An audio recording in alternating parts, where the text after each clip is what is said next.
అది సరిగ్గా lunch time. Medical students lunch చేస్తున్నారు.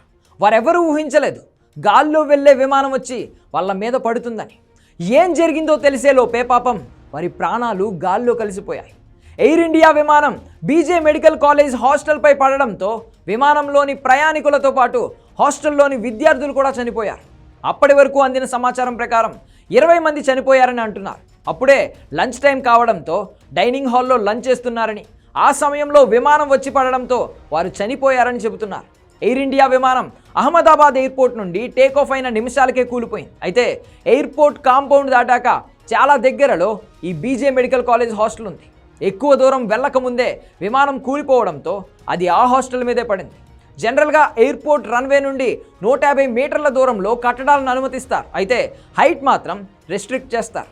రన్వే ఎండింగ్ నుండి ఈ హాస్టల్ అయితే 2 కిలోమీటర్ల దూరంలో ఉందని చెబుతున్నారు. నిజంగా ఇది దురదృష్టమని, విమానంలోని ప్రయాణికుల కన్నా అసలు ఏం సంబంధం లేని వీరు చనిపోవడం బాధాకరమని స్థానికులు కమెంట్ చేస్తున్నారు. ఇప్పటికే స్టూడెంట్స్ తల్లిదండ్రులంతా హాస్టల్కు చేరుకుంటున్నారు. ఇక్కడ లోకల్ గుజరాత్ రాష్ట్రంలోని వారే కాక బయటి వాళ్ళు కూడా ఉన్నారని చెబుతున్నారు.